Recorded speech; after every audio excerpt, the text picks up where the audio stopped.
Assalamualaikum warahmatullahi wabarakatuh. Perkenalkan kami dari kelompok 3 yang akan membahas materi mengenai evaluasi strategi MSDM dan penerapan konsep MSDM strategi pada perusahaan Toyota Motor Corporation. Adapun anggota dari kelompok kami, yang pertama ada Vira Ananda Ramadhani, ada Rida Ramadhani, ada Rifda Suci Nurahma, dan ada Fitriana Febrian.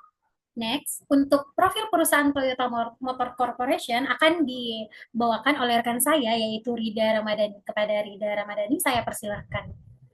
Baik, terima kasih moderator.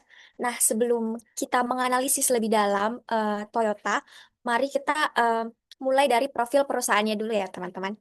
Nah, Toyota itu merupakan perusahaan manufaktur otomotif multinasional asal Jepang yang memproduksi berbagai jenis kendaraan, mulai dari mobil penumpang hingga kendaraan komersial.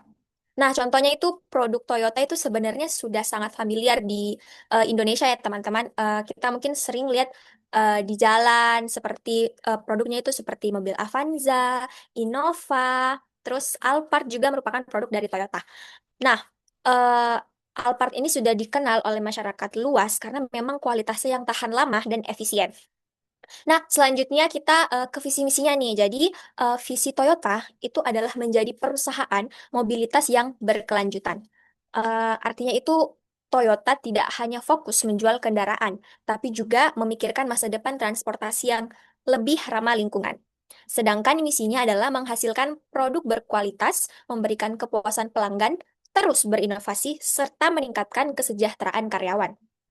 Contohnya juga sekarang Toyota tuh sudah berinovasi di mobil hybrid yang lebih hemat bahan bakar dan ramah lingkungan. Nah, baik. Selanjutnya saya akan menjelaskan mengenai identifikasi masalah MSDM yang terjadi. Nah, berdasarkan analisis yang telah kami lakukan, beberapa masalah utama yang cukup signifikan. Yang pertama itu adalah penurunan produktivitas kinerja. Nah, hal ini itu dapat terjadi karena kurangnya motivasi atau beban kerja yang kurang seimbang ataupun sistem kerja yang belum optimal. Jadi, ketika produktivitas menurun secara langsung akan memengaruhi output perusahaan. Nah, yang kedua itu adalah rendahnya disiplin kerja. Disiplin menjadi faktor penting dalam menjaga konsistensi kinerja. Nah, jadi jika karyawan tidak mematuhi standar operasional atau SOP yang ada, maka proses kerja menjadi tidak efisien dan berpotensi menimbulkan kesalahan. Nah, kemudian yang ketiga itu adalah konflik antara pekerja dan manajemen.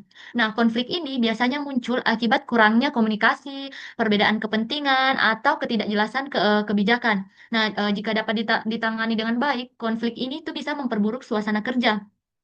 Nah, dari beberapa masalah tersebut, tentunya itu ada dampak yang ditimbulkan. Nah, di antaranya itu adalah efisiensi produksi yang terganggu karena proses kerja yang kurang berjalan secara optimal.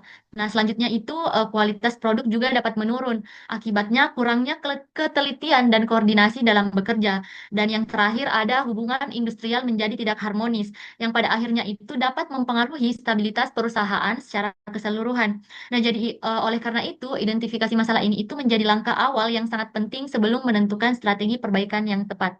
Baik, selanjutnya saya persilahkan ke materi selanjutnya. Baik, pada slide ini kita akan membahas mengenai strategi utama yang diterapkan Toyota dalam meningkatkan produktivitas dan kualitas kerja karyawannya. Yang dimana strategi pertama adalah penerapan Kaizen atau Continuous Improvement. Yang dimana Kaizen ini merupakan budaya kerja yang menekankan perbaikan secara terus-menerus dalam setiap proses kerja. Jadi, setiap karyawan didorong untuk selalu mencari cara yang lebih efektif dan efisien dalam bekerja. Kemudian strategi yang kedua yaitu penguatan disiplin kerja dan penerapan SOP atau Standard Operating Procedure. Toyota ini sangat menekankan kedisiplinan agar setiap proses produksi berjalan sesuai standar sehingga dapat menjaga kualitas produk dan meminimalkan kesalahan kerja. Nah, selanjutnya Toyota juga fokus pada pelatihan dan pengembangan SDM, yang dimana karyawannya ini diberikan pelatihan secara berkala untuk meningkatkan keterampilan, pengetahuan, serta kemampuan mereka dalam mengikuti perkembangan teknologi dan sistem kerja yang modern. Selain itu, Toyota juga menerapkan komunikasi yang terbuka antara manajemen dan karyawannya. Jadi, adanya komunikasi yang baik ini, setiap masalah itu bisa diselesaikan lebih cepat dan karyawannya juga bisa merasa lebih dihargai karena dapat menyampaikan ide maupun masukan dari mereka. Nah, jadi melalui strategi-strategi ini, Toyota memiliki tujuan utama, yaitu untuk meningkatkan produktivitas serta kualitas kerjanya agar perusahaan mampu mempertahankan daya saing dan menghasilkan produk berkualitas tinggi. Nah, selanjutnya adalah yaitu evaluasi strategi-strategi ini yang akan dijelaskan oleh pemateri selanjutnya. Saya persilahkan. Baik, saya akan membacakan materi tentang evaluasi strategi MSDM dengan balance scorecard. Teman-teman bisa lihat di layar, Toyota itu mengevaluasi strategi MSDM yang menggunakan balance scorecard dari 4 perspektif, yaitu keuangan, pelanggan, proses internal, serta pembelajaran dan pertumbuhan.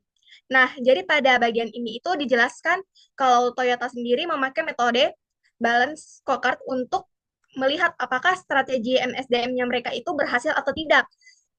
Yang artinya strategi MSDM Toyota ini memberi dampak positif bagi perusahaan, baik dari sisi kinerja atau kualitas produk, maupun perkembangan karyawannya. Next slide. Tentang penerapan konsep MSDM strategiknya, kita bisa lihat di layar bagaimana Toyota menerapkan berbagai macam konsep MSDM-nya itu.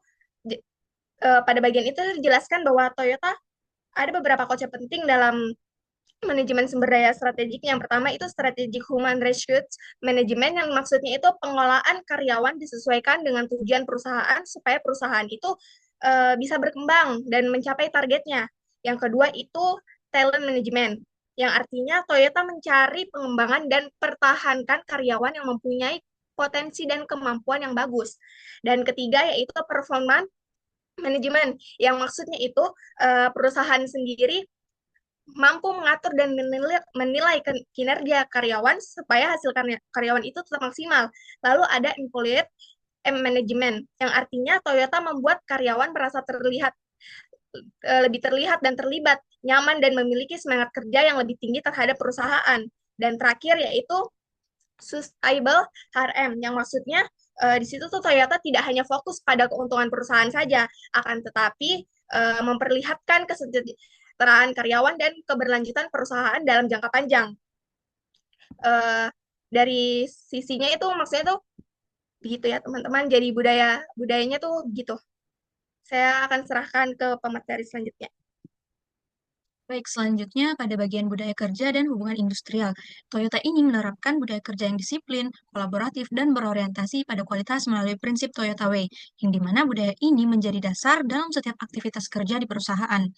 Jadi Toyota ini tidak hanya fokus pada hasil produksi, tapi juga pada bagaimana karyawannya ini bekerja sama dan saling menghargai dalam lingkungan kerjanya. Karena itu, perusahaan membangun hubungan industrial yang harmonis melalui komunikasi yang terbuka antara manajemen dan karyawan yang sudah saya jelaskan tadi. Kemudian karyawan juga diberikan kesempatan untuk menyampaikan ide, saran, maupun masukan terkait proses kerja, yang dimana hal ini membuat karyawan merasa lebih dihargai dan terlibat dalam perkembangan perusahaan.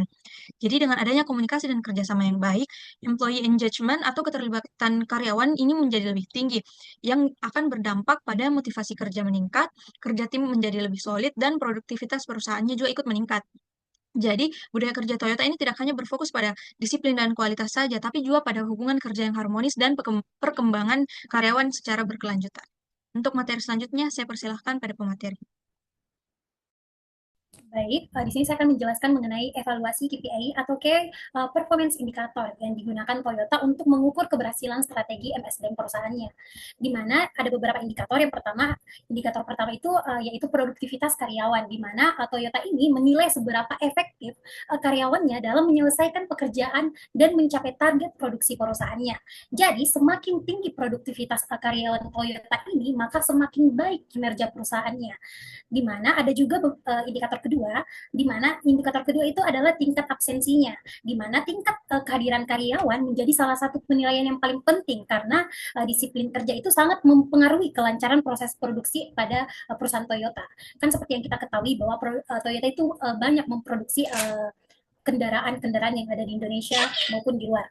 Nah, selanjutnya terdapat turnover karyawan, di mana ini adalah hasil dari kualitas hasil produksinya, di mana kalau turnover karyawan itu seperti kita ketahui bahwa turnover itu adalah keluar masuknya karyawan. Jadi turnover ini digunakan untuk melihat tingkat loyalitas karyawan terhadap perusahaan. Sedangkan kualitas hasil produksi menunjukkan kemampuan SDM dalam menjaga standar kualitas produk Toyota ini sangat baik melalui hasil dari analisis turnover tersebut. Jadi Toyota ini juga mengevaluasi aktivitas pelatihan untuk memastikan program pengembangan SDM berjalan dengan baik dan mampu meningkatkan kompetensi karyawan. Selain itu, kepuasan kerja karyawan menjadi indikator penting karena berpengaruh terhadap motivasi dan semangat kerja. Melalui evaluasi KPI ini, strategi MSDM terhadap perusahaan Toyota ini dinilai efektif dalam meningkatkan kualitas SDM-nya dan daya saing perusahaan. Next, baik selanjutnya saya akan jelaskan beberapa rekomendasi strategi MSDM yang dapat terus dikembangkan Toyota agar kinerja perusahaannya itu semakin optimal. Yang pertama, rekomendasi pertama itu adalah pelatihan berbasis teknologi digital, di mana strategi ini tuh penting karena karyawan mampu mengikuti perkembangan teknologi industri otomotif modern dan meningkatkan kompetensi kerja mereka. Nah, yang kedua itu penguatan disiplin kerja.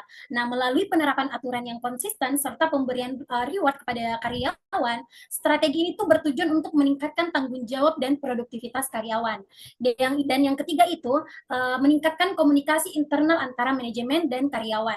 Jadi, komunikasi yang baik dapat mengurangi konflik kerja dan menciptakan hubungan industrial yang lebih harmonis. Dan yang keempat adalah meningkatkan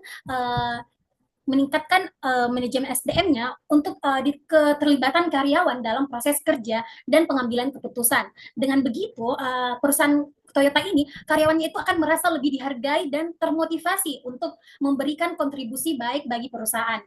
Nah, yang terakhir itu adalah optimalisasi KPI yang lebih transparan dan terukur agar penilaian kerja menjadi lebih objektif, adil, dan mampu mendorong peningkatan kualitas karyawan.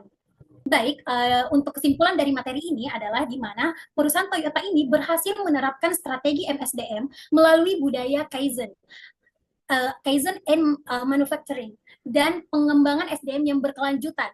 Strategi tersebut mampu meningkatkan produktivitas, efisiensi kerja, kualitas produk, serta daya saing perusahaan. Meskipun masih terdapat tantangan seperti tekanan kerja dan sistem kerja yang ketat. Pengelolaan SDM yang strategik mampu menjadi faktor penting dalam mendukung keberhasilan dan keberlanjutan perusahaan. Baik, sekian dari presentasi kami dari kelompok 3. Bila ada kurangnya mohon dimaafkan. Wabillahi taufiq wal hidayah. Wassalamualaikum warahmatullahi wabarakatuh.